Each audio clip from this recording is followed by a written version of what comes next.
It's Rut and River. Yes. Correct. R-U-T. I rest my beard hair on it. And then you know you're there. Like a nice, gentle little pillow for my beard. Right. And then I'm all up in it.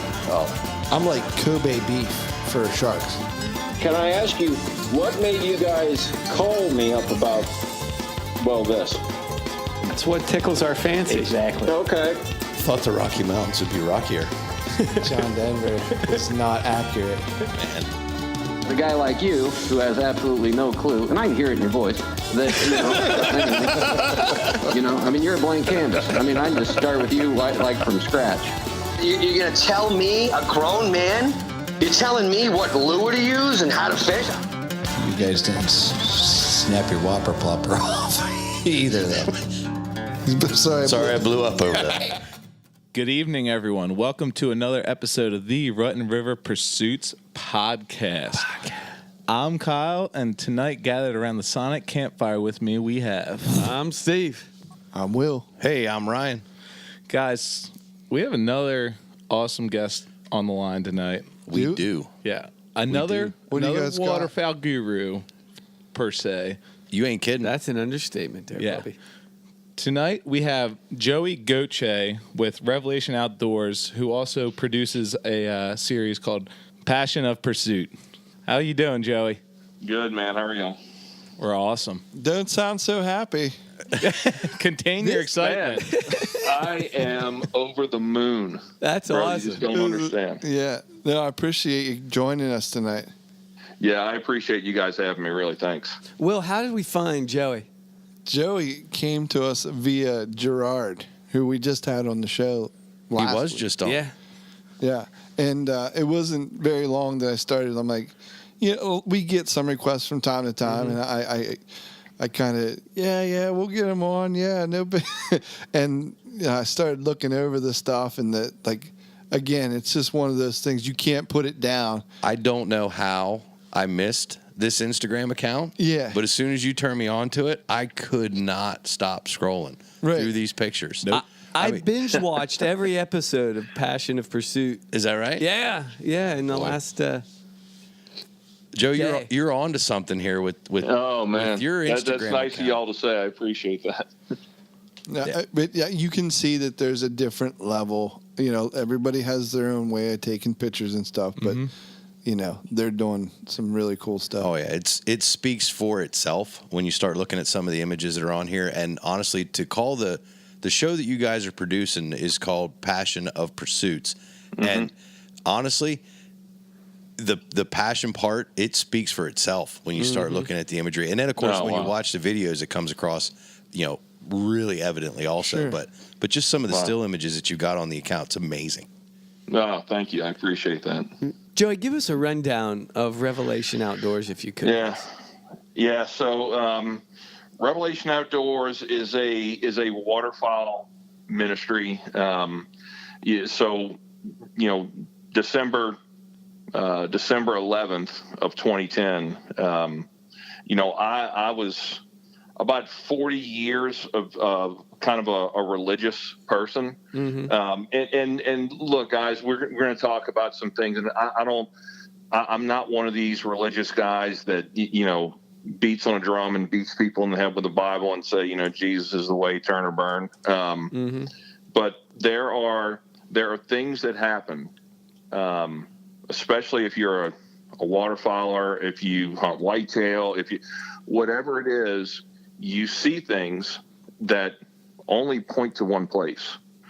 And so, for 40 years or so, I was, kind of religious. I would go to church on Christmas and Easter. We call them CEOs, Christmas and Easter only. I'm familiar. My wife had a relationship with Christ long before I did. And so just some things happened that, and I'll tell you where you can see kind of my testimony video and get the whole full dirty story. But some things were happening in December of 2010 that, I was standing next to a big cypress tree in a flooded cypress swamp in Mississippi, and that's where just God's hand touched me and some things became real. And that's when I just kind of just in my mind called out to him to save me, to be my savior. And so I had my revelation outdoors, and I said, man, I think there are dudes that are probably just as shallow as I am that would get it. If I could just put some stuff into picture and words. And all we ever really try to do is just to get guys to just stop and think. And if you watch our stuff, it's never really, we don't want to seem like we're preaching to people. But if I had the cure to cancer and I didn't tell anybody, it would make me a pretty rotten person. But sure. I've got the cure to something that's a whole lot worse than cancer. And so as being the living epistle that we're called to be, that was what we that's how we decided to do it, was through video and still images that just kind of were capturing and engaging to the eye, and just kind of made people stop and think about, why am I here on this ball that's spinning around this giant ball of fire. Right. Any closer, we would burn up. Any further away, and we would freeze to death. And we're going to call that an accident. I don't think so. Right. Yeah. And so that's kind of how the ministry started. And I met up with a guy named Brian Dryden Jr., who I in no way can take credit for the images that you guys are seeing. I mean, I have a face for radio, so it's a good thing that we're not. It's a good thing. I mean, armpit with eyeballs is pretty close to it.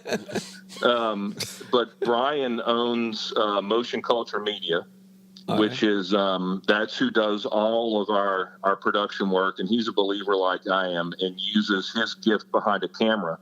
I mean, the dude sees things behind a camera that I didn't even know existed. And so he just has I don't know any other way to say it other than a gift of taking a picture, an image, and telling a story with a single image. Yeah. And so he's a believer and wanted to put his talents to use as a ministry, and we came together and started Passion of Pursuit. And that's how we got to where we are. Yeah, it's amazing how they do that. Some guys just, I don't know, Stevie likes to say they're born with it, but some people really, really pursue it, or, are real passionate. Using those words. Yeah. Well, when you see it, and when I'm going to tell you that, say, Brian is, behind the camera and the way he produced it, he's self-taught. I mean, oh, wow. And so, I don't know, just really fortunate. I mean, the story that we try to tell is, God passionately pursuing his creation while we passionately pursue waterfowl. So, well, that story, I think, is told really well in each of your episodes. We watch a lot. We talk to a lot of people with YouTube channels. We talk to a lot of folks that do, that are waterfowl hunters, deer hunters, fishermen, and all that. And it boils down to a lot of similarities. You see a lot of similarities in videos and pictures. There's something different about your video series, about your YouTube channel, that that's unique. I mean, it's about hunting. It's about your faith. There's just something more. There's something more. Yeah, there's a lesson in each video that you don't necessarily get anywhere else. Yeah, and so here's the where we tried to be, I don't know, I guess kind of unique, even though there's really nothing unique about it, is for me, and I think you guys could probably attest to it, when you really think about it, people's like, oh, it's not just about killing animals, and it's not. So here's what it is to me, and that is, you can be a hunter or a fisherman. Anything that you do, that you have a passion to do outside in the wild. I mean, look, God created this thing, and when he first created the foundations of the earth, this place was wild. Had to be, right? And I think as hunters, what we experience is the closest that we can get today to the nature of the world before the fall of man.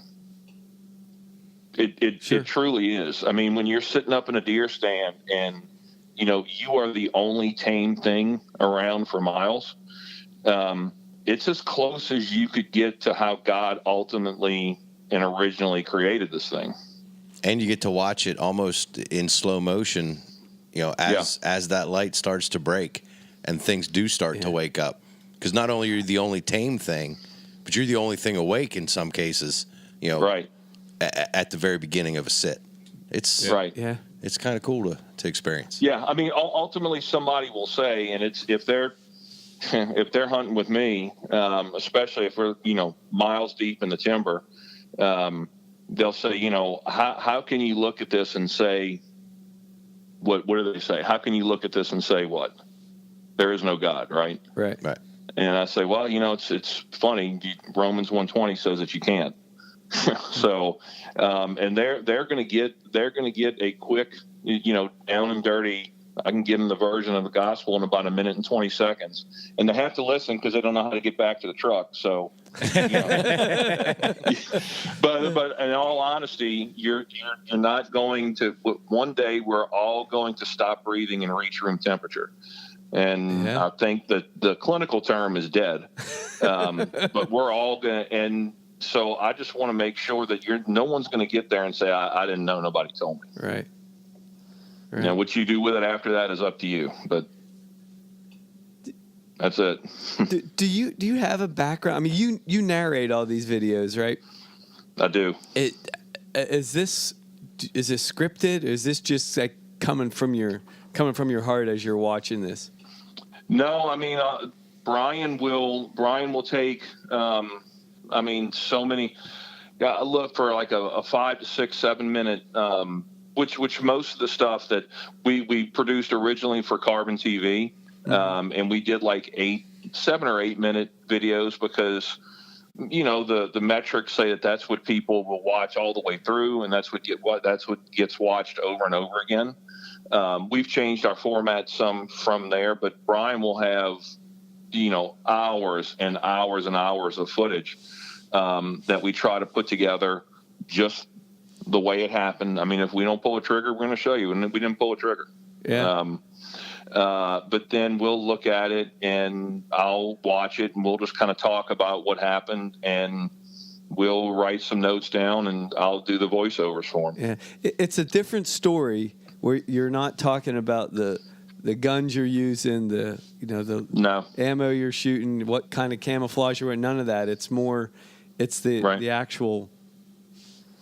It's funny you say that, because one of the things that Brian and I, when we started, is that we don't want to be forced or contrived, and whatever happens just kind of happens. And there was an episode in season 1, episode 2, where we were going to Arkansas, and our buddies up there were just, they were absolutely hammering them the week before we got there.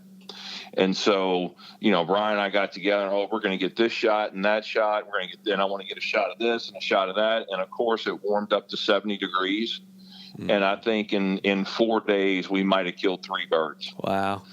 But some things happened in that episode, people that we met, guys that we met, that absolutely changed our lives and the way that we look at why we're here. And so that was why we went. And God had to remove all of the things that we thought were going to happen to say, no, this is why you guys are here. That was episode 2. Yeah. And ever since then, we look, whatever happens is just, that's what's going to happen. And it's funny because when we started doing that, just kind of our format, there's a lot of B-roll. There's a lot of really good, just really engaging and what I think is beautiful B-roll that supports the voiceovers that we do. Mm-hmm. We definitely wanted to do something different. We didn't want to be, okay, intro here. You're never going to see an interview. You're never going to see a talking head. This isn't about me. It's not about Brian. It's not about any of the guys that we hunt with. And so we wanted to do something different. And so we just went out on a ledge and just completely did everything different, like from the soundtracks, everything, there's hip hop in some of them. And so when we got finished doing them, we were like, That's pretty different. Yeah. And I was like, dude, I don't know if anybody's going to like that. Like, I don't know, but people do. Yeah. So, Yeah. I mean, it speaks to people, I think is Sure. what the difference is.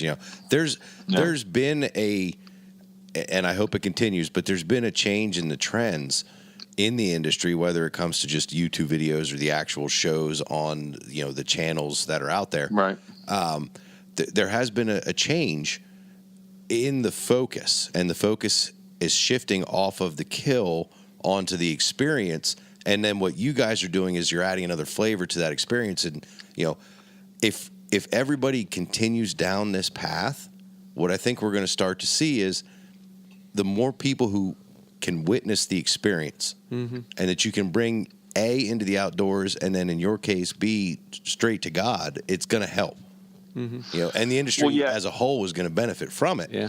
So you don't have to make it a sales pitch. It doesn't have to be an infomercial.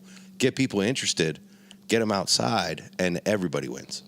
Yeah, because look, I mean, if I were new to duck hunting now and all that I knew about waterfowling is what I got off the TV, I would be really pissed off the first few times that I went. I'm like, man, this ain't nothing like greenheads just dropping in and you just stacking a boatload of them.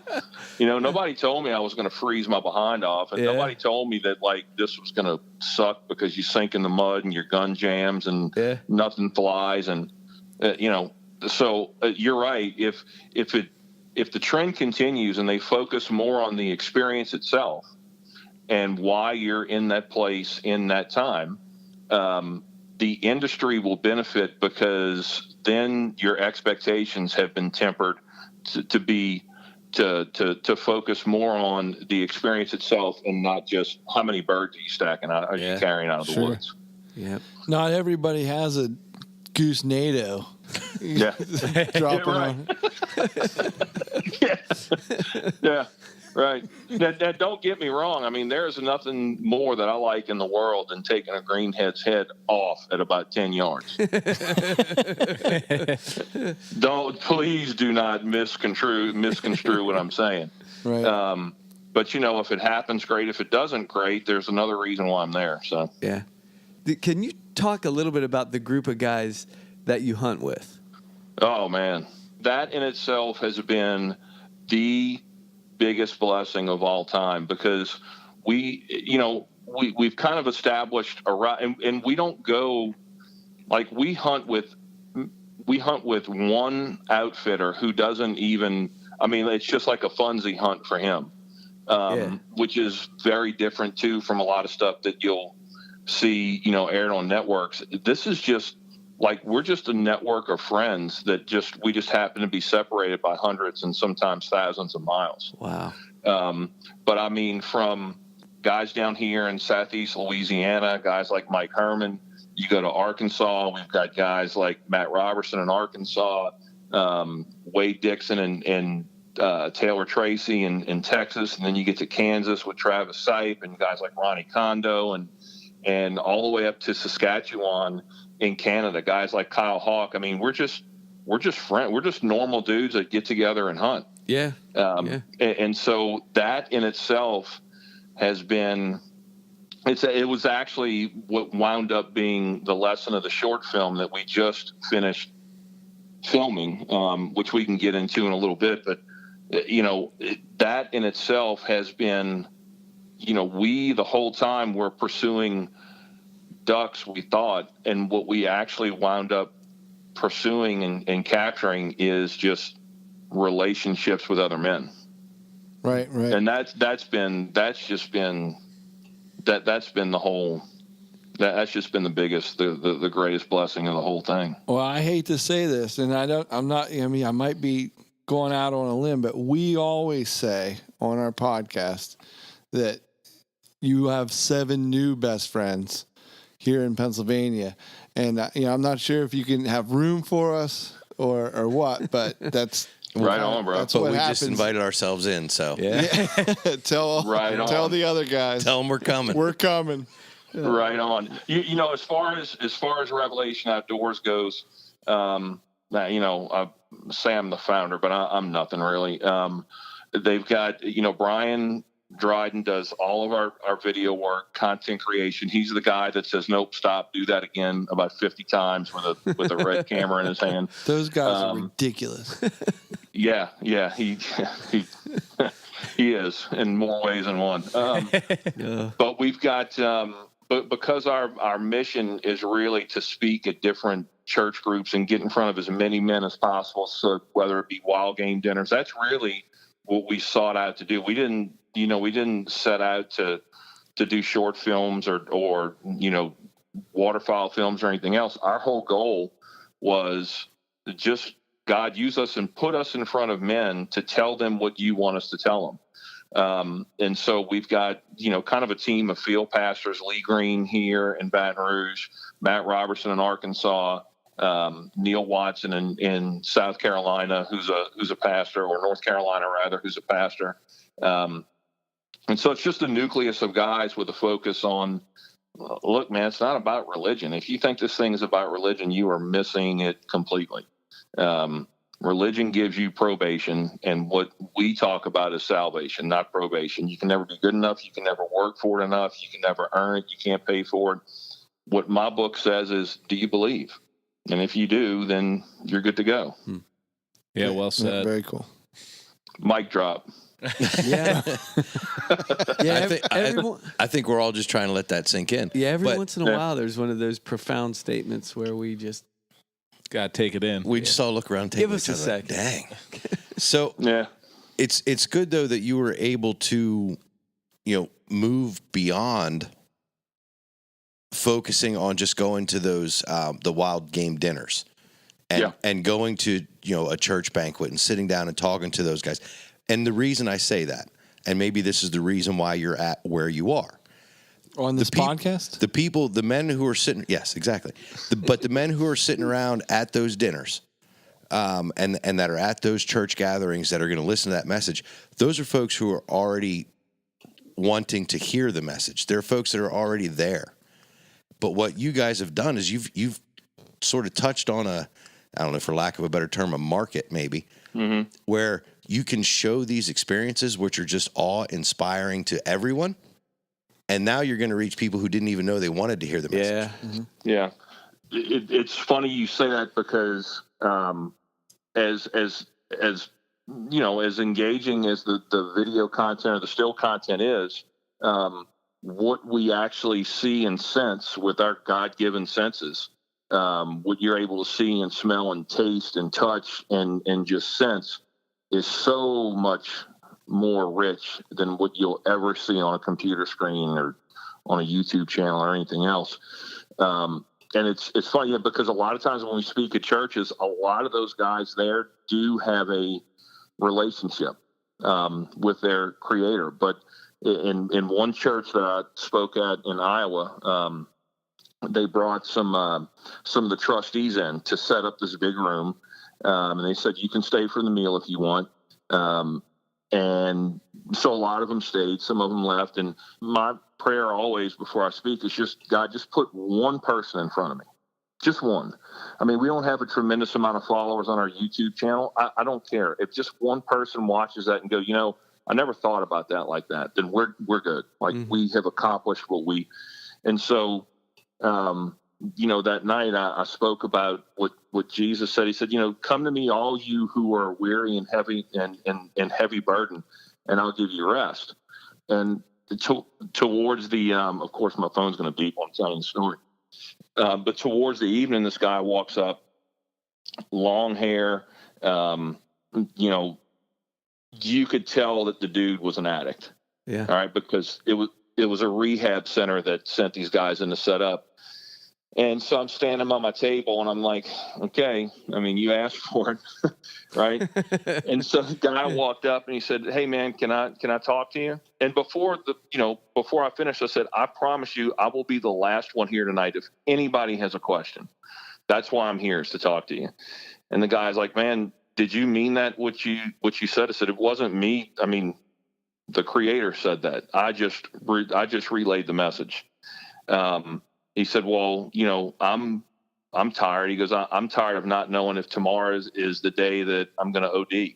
And I'm tired And so we just sat there and talked. I mean, the guy had needle tracks up and down his arm. I mean, this is the dirty side of ministry, right? Yeah.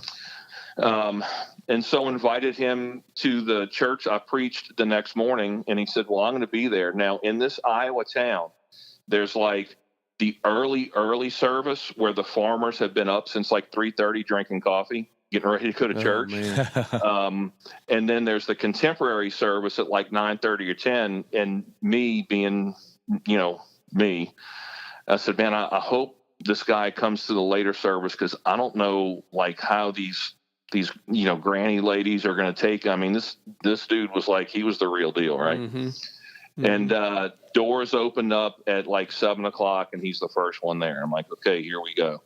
And these ladies just moved over. They let him sit there. They took him in. They fed him, and they said, we've been praying for you, forever. And I'm like, there is the love that Jesus has always talked about, because they just completely opened up their heart for him. And I got word from the guys at that church that the guy wound up, just kind of devoting his life to Christ and has been on the right path ever since. So, the love and the truth does work, and it shows that you don't have to package it up. You don't have to market it. It doesn't have to have bells and whistles. Christ's words are enough if you know them. Yeah. And if you believe them. Mm-hmm. I'm kind of taking this all in, and the last couple guys that we've been talking with that have this Christ-like path, I've been finding some similarities in everyone, and it's obvious to see the negative and see bad. It's obvious and it's very easy. Yeah, if that's what you're looking for. Right. It's intuitive. It's there, right in your face. But sometimes it's a dark place. Sometimes it's you're waking up to nature. You can see the good. And able to share that, man, it's such a. That's what I'm seeing. This beautiful connection, and being, words are hard. It's not easy. Yeah. Especially for you, bud. Yeah, you can't always articulate it, but trying to get out there and do this and your mission is just. I think it's amazing, man. Thank you. Well, for sharing. but I'm going to tell you, religion has done a good job. And I'm going to say something that may tweak some people when I say it, but religion in itself is very toxic. Yeah. Okay. I can see that. The part that says you have to work for it, and if you have to dress like this, don't dress like that. You can't have tattoos. Don't eat this, eat that. Drink this, don't drink that. Do this, don't do that. Man, that is it's tough to live up to. That's anti-gospel. I'm the same that I was, for the 40 years before I came to know him. But I'm completely different, if that makes any sense. I mean, nobody, when it's hot and I get off the lawnmower, nobody likes a cold beer more than me. But there was a time where 1 was too many and 12 wasn't near enough. Yeah. Those days are over. Yeah. And so it's not about human achievement. It's about divine accomplishment. And do you accept and believe what was done on the cross? And again, my book says that's what's necessary. So, and I don't know, maybe I'm just trying to look at look for silver linings, always look for the cup being half full. Right. Yeah. I'm the eternal optimist, I suppose, out of the group. Oh yeah. You know the most about optimism. You guys been calling me that for a while. But similar to the way I was describing the change in the trends of the outdoor industry when it comes to television shows and YouTube channels, things like that, I'm also seeing similar trends in the world of religion, right? So people are becoming much more accepting and open-minded, and it's a good thing. Yeah. Right? Everybody's it's just starting to make sense, I think. I hear a lot of people say, I'm spiritual, I'm not religious. Like that, or like they have a connection, but they're not going to have that traditional sense. Right. But in the sense, I guess where I'm going with this is in the sense that, this guy with the track marks up his arm and the long hair, and obviously I'm guessing probably didn't smell the best, and Right. obviously was not well No, kept. he was right, dude. Right. So he walks into a church in the 1960s. They're not letting him in. Yeah. No. And that was because he just that's just how the times were, I suppose. But now it's like everyone's much more accepting and welcoming, and it's like the reality of the situation is he needs religion more than good people. than He just other needs folks, good- right? Yeah. Like Good people are behaviors, good people, right. to foster that. So some of those trends that I see that are changing the outdoor industry, I'm seeing change in religion too, and I think it's going to help again everyone. Yeah, it's good. I mean, I think more people are just starting to open the book up and see. Let me see what this actually says. Like people want to know. People are hungry for the truth, not what some guy on TV tells me the truth, not what I tell you. I mean, when I happen to preach or I talk to guys, so don't take my word for it. Go find the answer for yourself. And it's amazing what happens when you just open the book up and read it. You're like, wow, it really is that easy. Joey, we've talked a lot about creation and what you see and how you see it. Can you kind of for us here in the Northeast, I don't think that the landscape is as typical for duck hunters as it is in Louisiana. Yeah, that's for sure. What do you have going on down there? So it's funny you ask. The the landscape down here. I don't know if the rest of the world knows, but we lose about a football field size of coastline every hour in Louisiana, just because of coastal erosion. Wow. So yeah, I'll let that say. That's like a lot. Yeah. I don't know the exact dimensions of it, but it's a bunch. And so I got to tell you, it's really the duck hunting here in Louisiana is not anything like what it was really just 10, 15 years ago. Leases that I used to have in the marsh, and it's a lot of marsh, and you don't walk around because you'll float a hat if you try and walk around down here. It's all pirogues and mud boats and everything else. But leases that I used to have, blinds that I used to have in the marsh are open water like Gulf of Mexico now. Wow. And it's really concentrated birds at the mouth of the Mississippi River, which is the far southeastern part of the state. If you come straight south of Biloxi where Hurricane Katrina came in, you go straight, you hit the mouth of the Mississippi River. There's a lot of birds there. Gray ducks, pintail, widgeon, teal, some geese. And then you have to go all the way to the southwestern part of the state, which is a lot of rice fields, a lot of agriculture. Water is managed. They keep a certain amount of water on the rice, and you shoot a lot of speckled-belly geese, which is just flying ribeye to me. Yeah. Ribeye of the sky, they call it. No, Yeah, they absolutely. don't call that. Oh, that's something different. That's those sandhill Texas cranes. Yeah. Storks. It sounded good at the time. Well, we don't get any of those, but it's like the middle sirloin. part of the state. Yeah, sirloin. I don't know, sailing sirloin or something. But the in between, that in between marsh, I mean, it's gone and it's never coming back.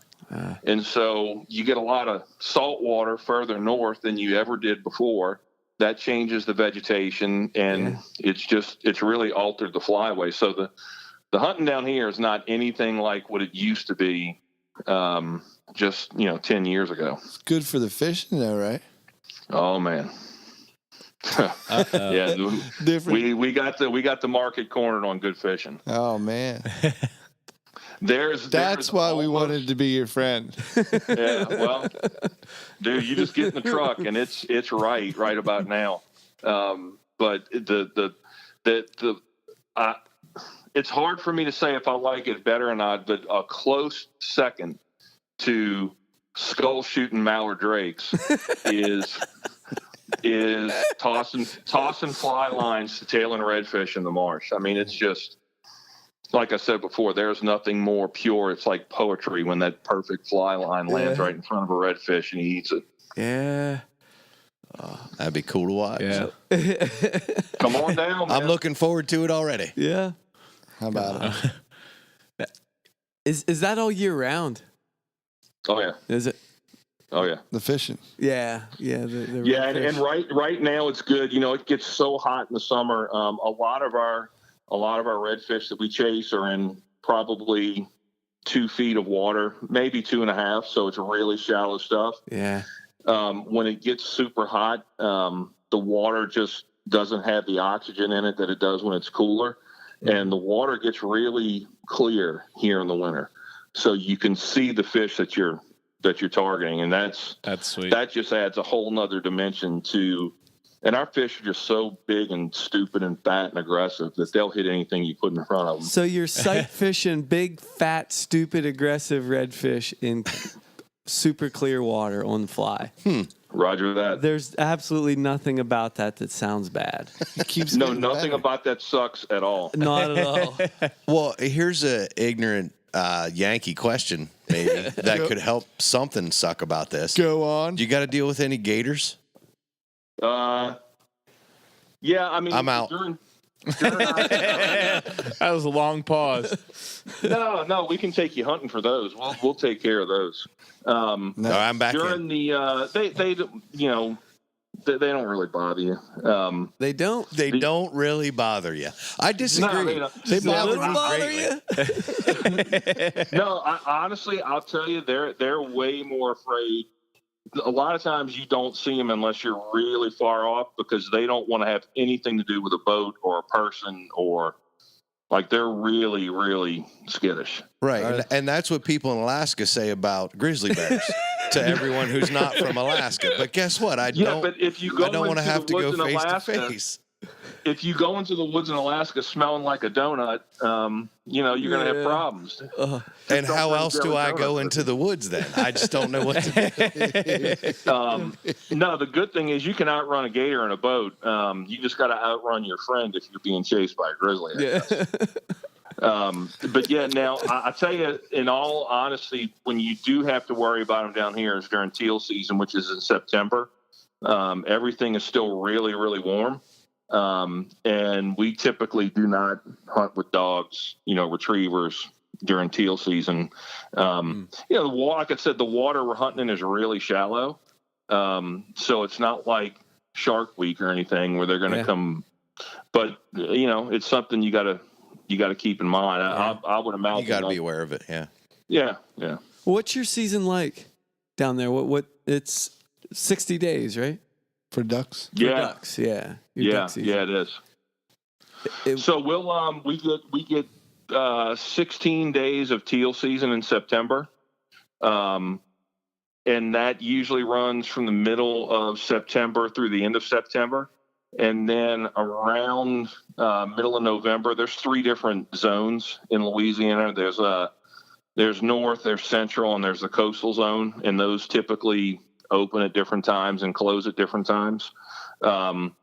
And so our season runs, depending on what zone you're in, middle of November to the very end of January, or sometimes, second to last week in January.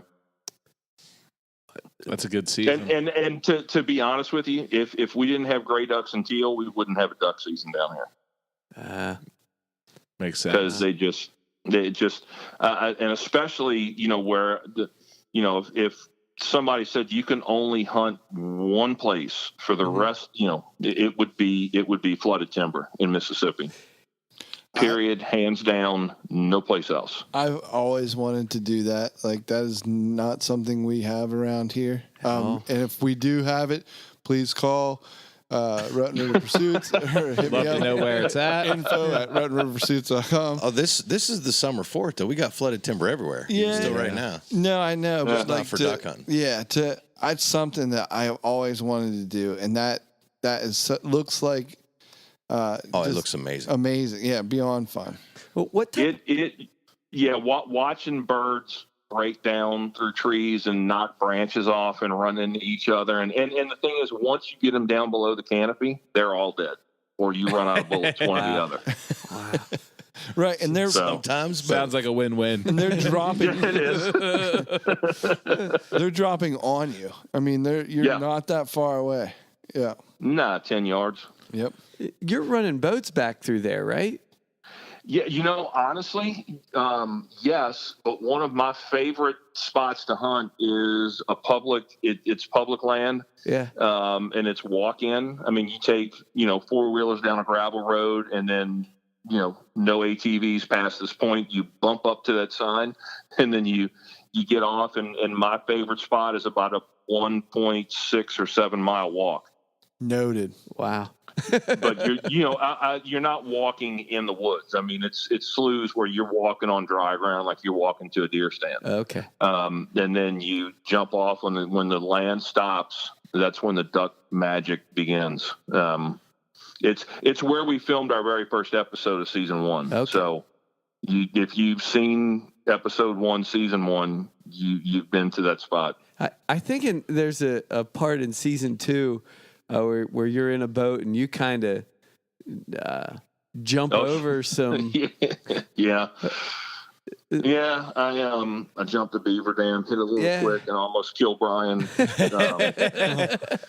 had the camera, and if you watch I don't know if it was in that clip. It was probably at the very end, but there was about 3 feet where there was a $70,000 red camera that almost went underwater. So. Oh, geez. Poor Brian. That's what I said. Oh, geez. Whoops. Yeah, exactly. Joey, we have a segment that we like to do called the Fast Five, and I think it's actually new. Yeah, you're the first, bud. Oh, great. Are you okay with this? I mean, this is a lot of pressure. Yeah, no problem. It's just it's 5 meaningful questions to us, and you just answer it, what at top of mind. Okay, shoot. All right. Question number 1. What are you most proud of? I am most proud, outside of hunting, just in general, I am most proud that my 3 daughters love the Lord with all their heart. I mean, I can go to my grave knowing that I succeeded as a parent. Very cool. If that's, Awesome. Well said. Awesome. What's one thing that you can't live without in the outdoors? Coffee. Nice. Also a good answer. That's number coffee or Copenhagen. That's number 2. So. Yeah. I'm more of a skull long cut guy, but I see where you're going with that. It all looks the same in the duck call, though, doesn't it? It does. It's true. That's awesome. All right. Number 3, what makes you happy? What makes me happy is when I'm surrounded by guys that are like-minded and just have a complete appreciation for creation. Amen. Yeah. Once we got away from we just need to kill everything to, you know what, dude, I'm 50. I don't know if I'm going to be here tomorrow or not. I don't care if I pull the trigger or not. Yeah. Yeah. That's awesome. And what's funny? It's funny how much more successful you are when you redefine the term successful. That's a valid point. Yeah. I like that. I need to look into that. Yeah. Stevie's going, most of my fishing trips have been successful. All right. Good to know. Ooh, I'm off the hook. Yeah, I think didn't Disney say a whole new world? Joe, what's one thing you do every day to prepare for your outdoor lifestyle? Pray. And last, but certainly not least, what would you say is on your bucket list, whether it's hunting or just in life in general? Money's no object. You go anywhere, do anything. If you have to say visit your if 7 best new friends in Pennsylvania, you can say that. That would work. That would be something. Okay, well, there you go. No, I would say I've always dreamed of having my own small place, my own patch of just flooded woods that I can control everything, control food, control, I'm a pretty simple guy. Sure. But if I could have some place like that where, just it's maybe it's predictable and maybe that kind of ruins a little bit of it. But, I'm at the point now where I enjoy being out there so much, that having our own little patch that I can share with all these guys that have been so generous to us, opening up their homes and, their hunting strategies and the place that they hunt, all those guys that I listed before.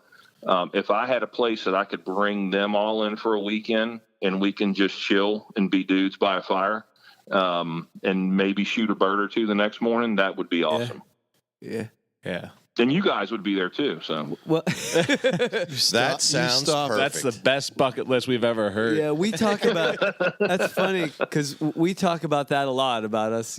Somebody winning the lottery and buying 500 acres somewhere with a big lake and a small house for each of us, and we just 500 acres is the lake. Is it? Yeah. No, that would be it. Yeah. That is a good one. That is a good one. That's a great list. So a little personal question for you here, Joey. Yeah. Personal to me. If you were taking someone, let's say, Hypothetically example, speaking, a 40-year-old named Steve on their first, I don't know, let's call it a sea duck hunt. Right. What advice would you give to that new hunter? Named I tell you, yeah. So, you can't put a name with it. Yeah, Because hypothetically speaking, for a friend. So rapid fire. Here's one question: what mistake do you see most duck hunters make? And I said, blowing their duck call. That is like top. But if I had to, take somebody out that had never been, like we talked about before, I'd focus on, treasure the experience, not the strap or how full it is, and really try to temper their expectations. Some, I don't want to take the wind out of their sail. Go ahead. But, there it goes. I was hoping you would. Redefine success here. Yeah. No, it's, and I think that's why hunter recruitment has suffered. You got the guys that want to be the next duck dynasty, and they figure they get out there in the woods, they're like, oh, wait a minute. So you mean it matters which way the wind's blowing, and I can't just throw these plastic ducks all over the place and paint my face up? And no, bro, there's a lot that goes into it, right? So focusing on that stuff, and we'll pull the trigger, but regardless of what we shoot, take in the experience of why we're here. You're doing something that, look, a lot of these, and you guys are the same. You remember like when we were kids, what we used to play, like, we'd have rock wars and, we'd do like some really dangerous, crap when we're kids. And maybe like, what are y'all doing this weekend? Cause we might have one over here in the front yard. But as we get older, we kind of get labels and expectations put on us, and what we were created to be, that wild nature at heart, just gets buried beneath the layers and layers and layers of responsibilities and deadlines and quotas and whatever it is. And like I said, the experience of being out there, I think, is the closest that you can get with your wild masculine heart that you have to the true nature of what this place was before the fall of man. And so the part B to that is you become closer to that wild nature that we were all created with when you're in that setting. So embrace that, look for it. And that is what I try. Anybody that I bring out hunting, anybody that, is new to it, that's the part that I try and get through to them. Like, dude, it doesn't matter if you're a lawyer. It doesn't matter what you are when you're out here. Leave all that stuff at home. Mm-hmm. That's a great advice. That is probably, a lot of people take a lot of things with them, and that's one thing you don't have to do when you're out there in the boat. Yeah. Yep. Yeah. And that's great advice for somebody that's new and somebody that's been doing it for 10, 20 years. It's because I've noticed even some of the more experienced individuals, we tend to sometimes take things a little too seriously.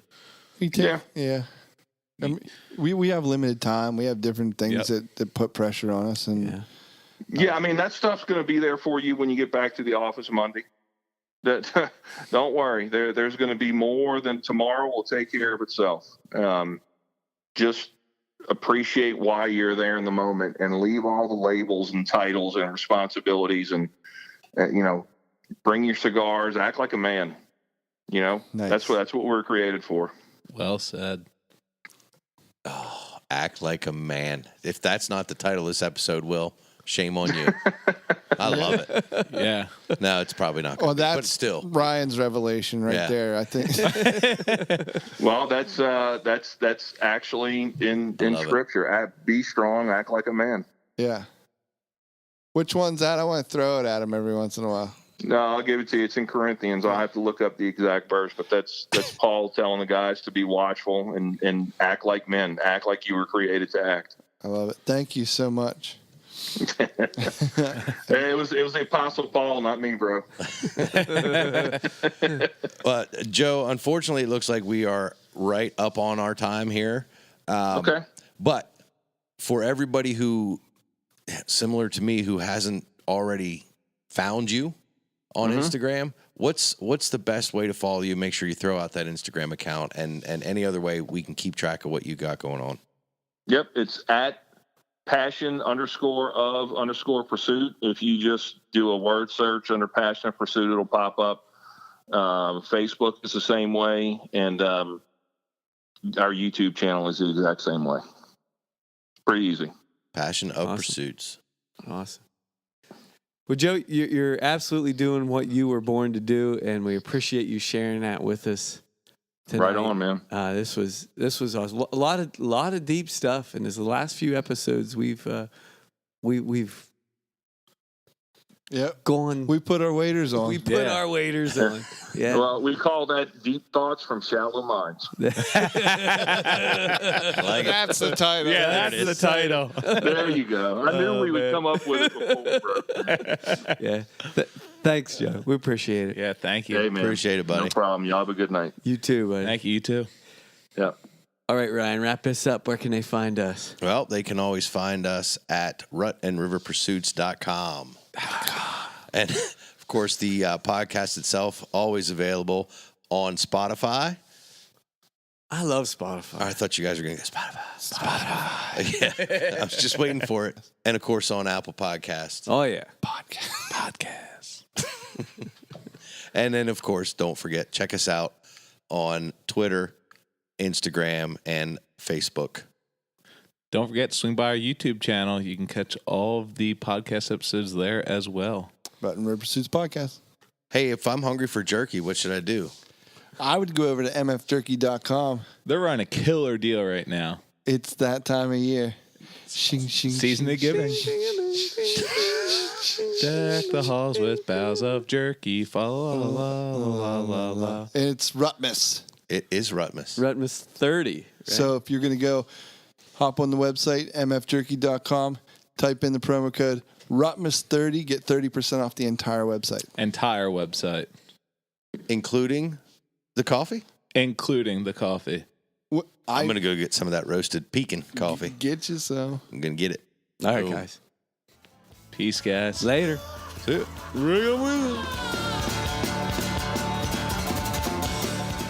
Like, I don't know. I'm pretty sure that, like, if we were in a blind, I don't know that anything would get shot.